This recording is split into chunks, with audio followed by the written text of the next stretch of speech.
perjalanan kehidupan manusia, kehidupan Anda dan saya, memperhadapkan kita pada naik dan turun kehidupan ini. Keadaan-keadaan naik dan turun kehidupan ini adalah keadaan-keadaan yang membentuk kehidupan kita ke depan. Seringkali kita lebih mudah untuk menerima keadaan-keadaan naik atau keadaan-keadaan yang baik, keadaan yang sesuai dengan harapan kita. Selalu tidak mudah untuk menerima keadaan-keadaan yang turun, keadaan yang buruk, yang justru kita ingin untuk menghindarinya. Tetapi kita bersyukur bahwa sebagai orang percaya, kehidupan yang kita jalani dengan berbagai keadaan hidup itu ada dalam sebuah tangan pencipta atau ada di dalam tangan seorang penenun yang agung yang menenun kehidupan kita. Saudara-saudara, kita berjumpa kembali bersama dengan Pnia Misteri dalam acara Wajah Allah.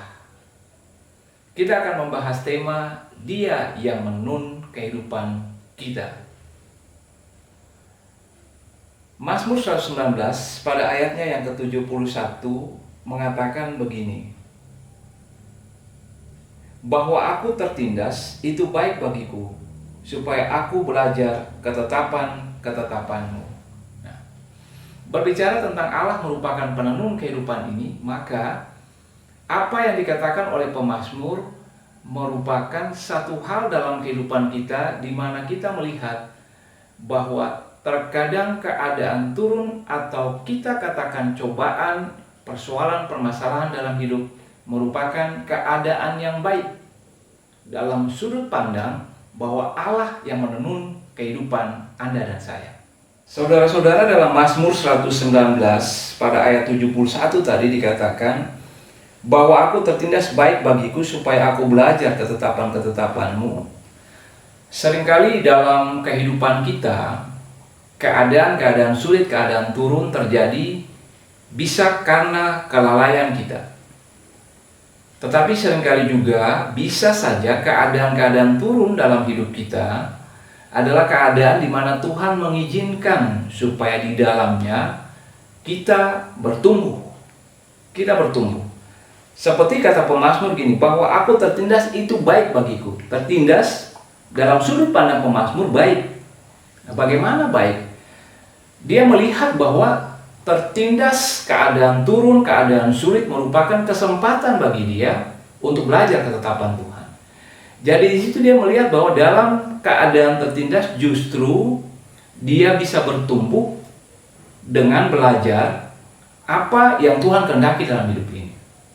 Sehingga pada suatu saat ketika kita ada dalam keadaan turun, entah karena kesalahan kita ataupun karena Tuhan mengizinkannya, kita akan memulai dengan bertanya begini, Tuhan, apakah yang Engkau kehendaki dari keadaan ini? Bukan sebaliknya, kita bertanya dan mengatakan apa yang salah gitu. Kalau memang bertanya pada apa yang salah, mungkin kita tidak akan menemukan secara pasti apa yang salah dalam hidup kita.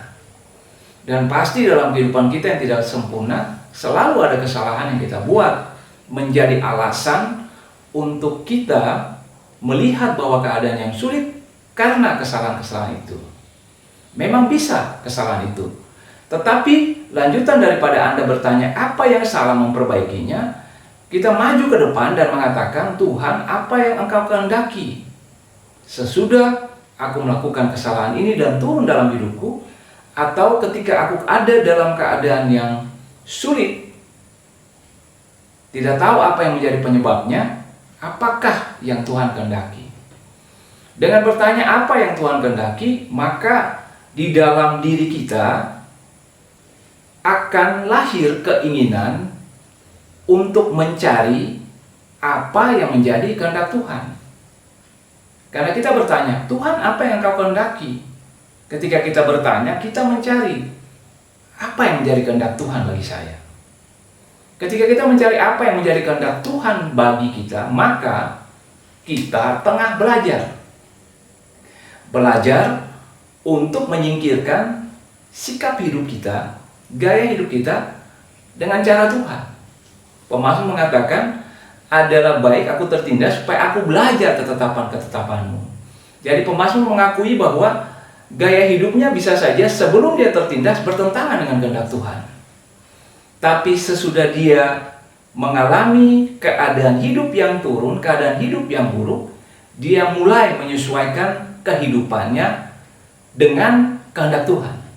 Nah, ini seringkali terjadi. Kalau kita mengalami kehidupan yang lurus dan baik-baik saja, kita tidak pernah menguji atau bertanya apakah jalan yang saya tempuh ini benar sesuai dengan kehendak Tuhan. Tapi ketika jalan itu menurun, jalan itu menjadi sulit, kita mulai bertanya, jangan-jangan ini jalan yang salah. Lalu kita mulai bertanya, Tuhan dalam keadaan ini apa yang menjadi kehendak Tuhan? Disitulah kita belajar. Nah, saudara-saudara, keadaan hidup yang seperti ini, ketika kita terdorong untuk mencari ketetapan-ketetapan Tuhan, maka kita belajar untuk bersabar. Belajar ketetapan Tuhan, belajar untuk bersabar, karena kita tahu bahwa Tuhan tengah menempa kita. Tuhan tengah membentuk kita. Bahwa keadaan ini tidak selama-lamanya, tetapi dalam waktu tertentu kita mengalaminya supaya kita dibentuk oleh Tuhan. Ada hal-hal yang perlu Tuhan ubah dalam hidup kita supaya kita bisa menjadi pribadi yang lebih baik. Nah, salah satu hal yang muncul pasti adalah kita belajar untuk bersabar, kita belajar untuk bertekun, kita belajar untuk berpegang dan bersandar pada Tuhan. Kalau sampai di sini, kita melanjutkan kehidupan kita juga dengan tambahan satu nilai plus, yaitu kita bisa melihat keadaan-keadaan ini bukanlah keadaan yang menghancurkan hidup kita, tetapi keadaan yang justru bisa menjadi kekuatan untuk membangun hidup yang lebih baik, lebih hebat daripada sebelumnya. Karena kita memahami seperti itu, kita akan mulai untuk bisa mengucap syukur dalam keadaan hidup yang tidak mudah. Karena kita menyadari bahwa dalam keadaan itu kita dibentuk menjadi pribadi yang lebih baik. Tahapan-tahapan ini yang seperti dikatakan dalam judul khotbah kita pada saat ini, Tuhan menenun, Tuhan membereskannya perlahan-lahan. Tuhan membentuk satu bagian, berpindah kepada bagian yang lain, dan kita bisa melihatnya perlahan-lahan, berproses di dalamnya. Kita mulai yakin dan kita mulai bersyukur kepada Tuhan. Matius 6 ayat 33 berbicara tentang satu hal yang penting ketika pemasmur mengatakan gini. Ketika dia tertindas, dia belajar ketetapan-ketetapan Tuhan. Nah, satu hal yang kita bahas tentang ketetapan adalah kutipan dari Matius 6 ayat 33. Tetapi carilah dahulu kerajaan Allah dan kebenarannya, maka semuanya itu akan ditambahkan kepadamu. Ketetapan, ketika berbicara tentang ketetapan adalah berbicara tentang apa yang Tuhan kehendaki dalam kehidupan kita. Seringkali kita datang kepada Tuhan dengan ide-ide kita, dengan pemikiran kita, dengan harapan-harapan kita atau doa kita. Apakah itu tidak penting? Penting. Penting di hadapan Tuhan. Tuhan mengatakan bahwa mintalah, carilah, ketuklah. Bahkan Tuhan menyatakan begini, nyatakanlah segala keinginanmu di dalam doa, permohonan, dan ucapan syukur. Jadi ketimbang khawatir, Tuhan bilang nyatakanlah keinginanmu. Nah, kalau Tuhan menganggap hal itu sebagai sebuah hal yang penting, artinya apa yang kita harapkan, apa yang kita inginkan, apa yang menjadi pergumulan kita katakan, adakah satu hal yang lebih penting daripada apa tentang kita? Sesuatu tentang kita. Nah, Matius 6 ayat 33 tadi mengatakan ada satu hal yang lebih penting. Lebih penting daripada sekedar kita datang kepada Tuhan dan mengatakan, Tuhan, inilah yang aku mau, inilah yang aku harapkan, inilah yang aku minta. Ayat tadi mengatakan, carilah dahulu kerajaan Allah dan kebenarannya, maka semuanya itu akan ditambahkan kepadamu. Saudara-saudara, Tuhan mengizinkan kita untuk meminta kepadanya. Tetapi Tuhan juga mengajarkan kepada kita ketetapannya yang paling utama, yaitu bahwa kita diciptakan pertama-tama adalah supaya melakukan kehendak-Nya. Kehendak-Nya yang paling tinggi. Karena itu dikatakan, carilah dahulu kerajaan Allah dan kebenarannya. Kerajaan Allah dan kebenarannya artinya kehendak Tuhan. Kehendak Tuhan yang ada dalam firman Tuhan. Itulah yang mesti dicari. Itulah yang terutama dalam kehidupan kita. Baru dikatakan apa yang kita butuhkan akan ditambahkan sebagai bonus, sebagai tambahan. Bukan sebagai sesuatu yang kita upayakan dengan kekuatan kita, tetapi sebagai sebuah pemberian Tuhan yang cuma-cuma dalam hidup kita. Sesudah kita memulai dengan prinsip tanya apa yang Tuhan mau kita lakukan. Ketika kita mengetahuinya, kita melakukan apa yang Tuhan mau. Lalu apa yang kita mau, Tuhan memberikannya cuma-cuma. Jadi pemasmur mengatakan sebuah kebenaran yang mungkin terkadang orang percaya lupakan. Satu kebenaran yang dinyatakan adalah bahwa dalam keadaan tertindas ada kebaikan yang dia peroleh. Dia belajar ketetapan Tuhan. Dan ketetapan Tuhan yang paling pertama dan terutama adalah hal-hal yang mesti kita lakukan dalam hidup ini. Kita punya agenda dalam hidup ini. Kita punya rancangan dalam hidup ini. Kita punya keinginan dalam hidup ini. Tetapi ketetapan Tuhan tetap merupakan sesuatu yang di atas agenda Anda kita, keinginan kita, harapan kita, bahkan persoalan-persoalan dan kesulitan kita.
berbicara tentang Tuhan yang menenun kehidupan kita, juga berbicara tentang bagaimana kita membiarkan Tuhan bekerja dengan bebas dalam kehidupan kita. Dengan bebas. Dikatakan dengan bebas karena kehendak bebas kita bisa menghalangi Tuhan bekerja dengan bebas. Kehendak bebas artinya kita menahan diri kita, membentengi diri kita dan membatasi Tuhan bekerja dalam kehidupan kita. Karena kita masih punya kehendak bebas. Tetapi membiarkan Tuhan bekerja dengan bebas berarti menyerahkan pilihan-pilihan kita, percaya bahwa pilihan kita ada, tapi pilihan Tuhan lebih baik daripada pilihan kita.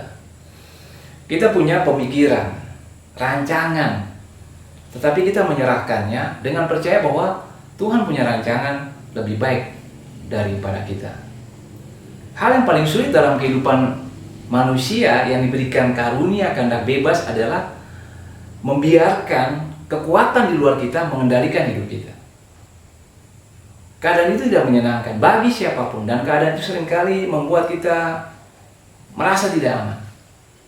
Sebab itu ketika kita berada dalam keadaan turun, terkadang Tuhan sulit untuk menenun kehidupan kita, karena selama kita masih mampu untuk melakukan apa saja untuk berusaha mengangkat hidup kita naik, maka kita akan melakukannya.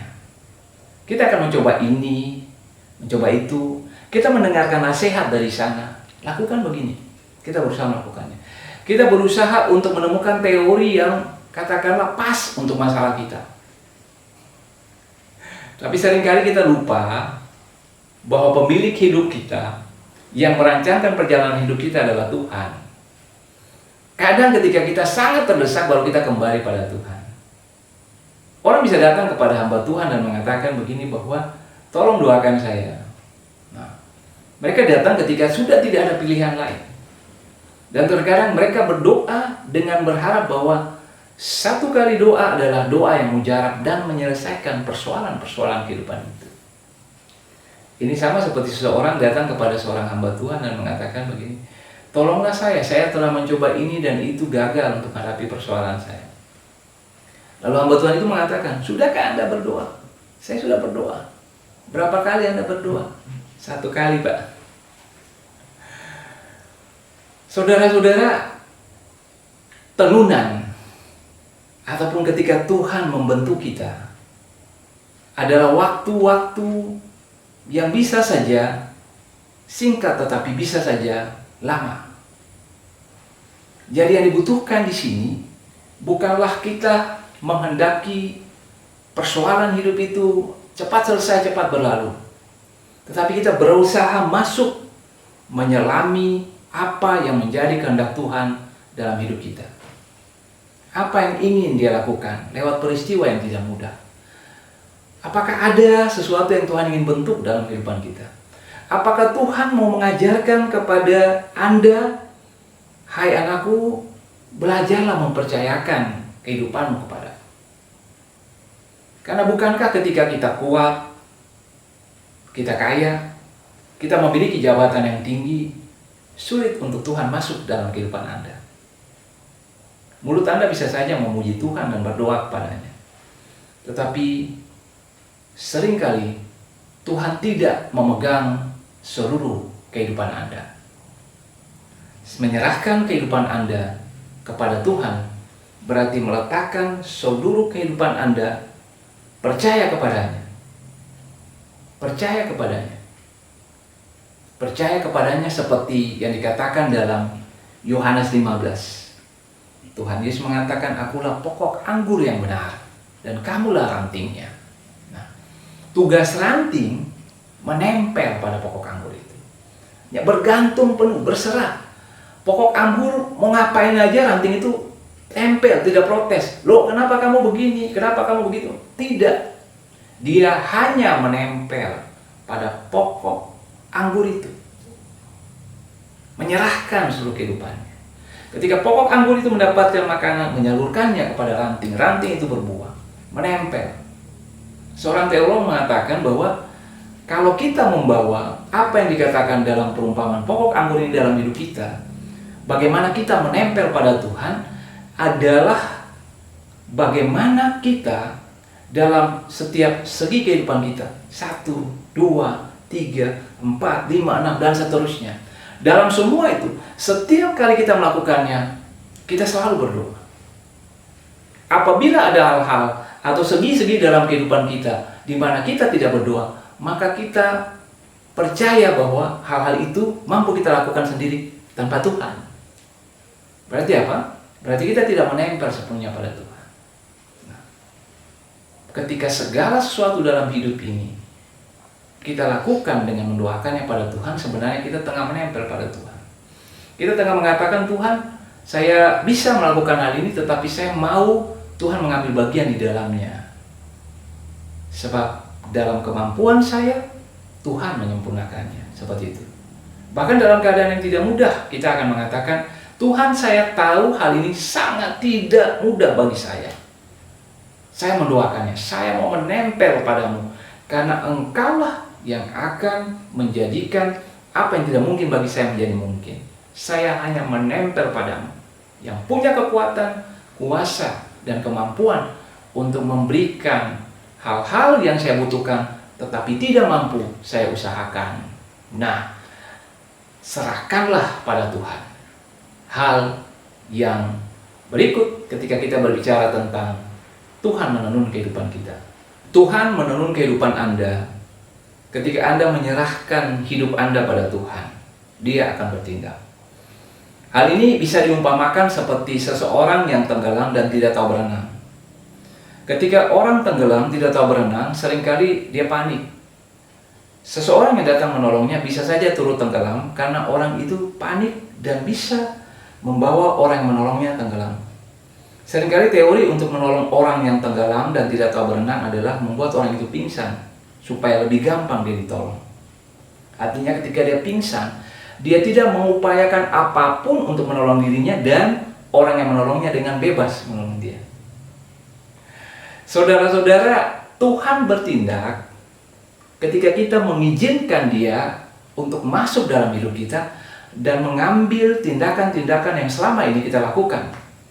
Nah, ketika kita masih membatasi Tuhan, maka Tuhan tidak bebas untuk melakukan kehendak-Nya dalam kehidupan kita.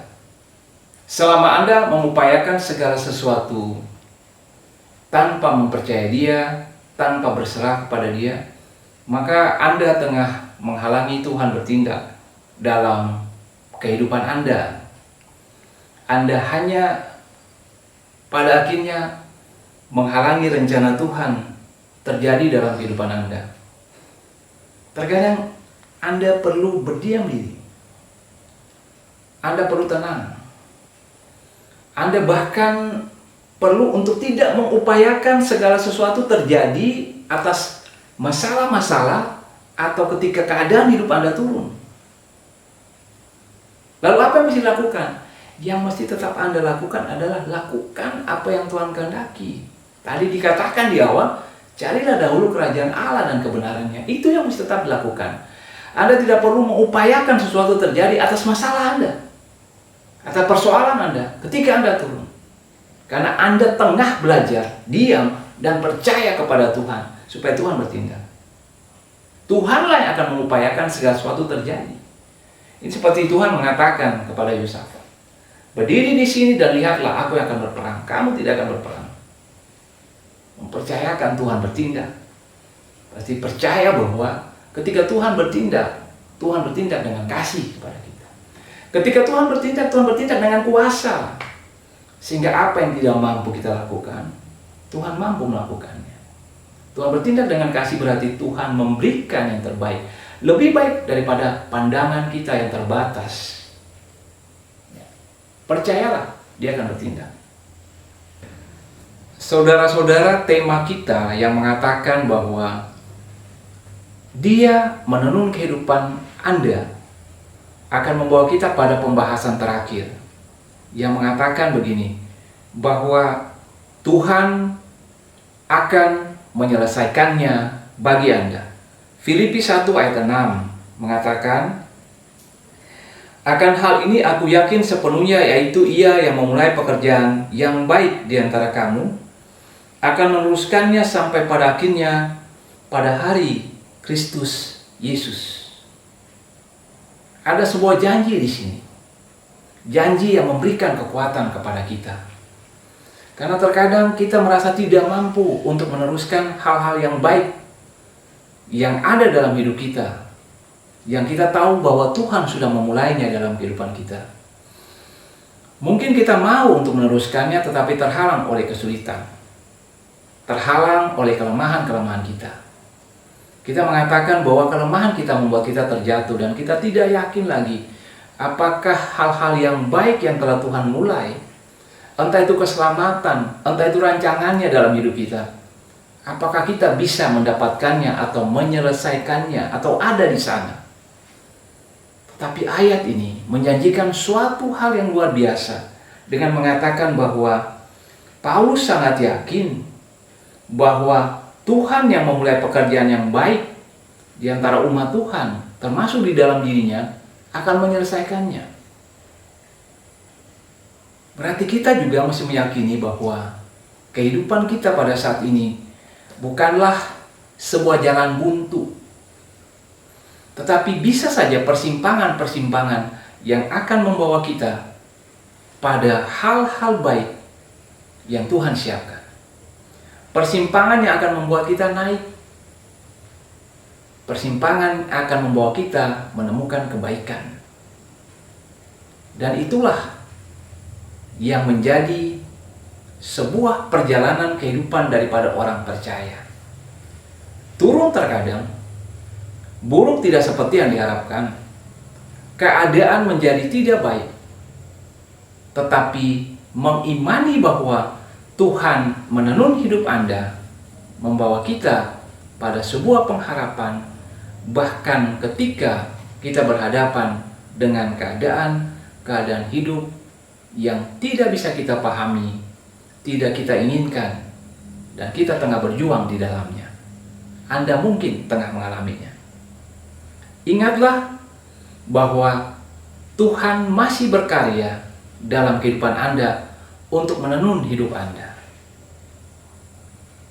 Seberat apapun keadaan Anda pada saat ini, meskipun Anda mengatakan Anda ada di ujung kehidupan Anda, Tuhan adalah Tuhan. Saudara-saudara, kita mengakhiri edisi Wajah Allah pada saat ini sangat yakin bahwa kita semua telah diberkati.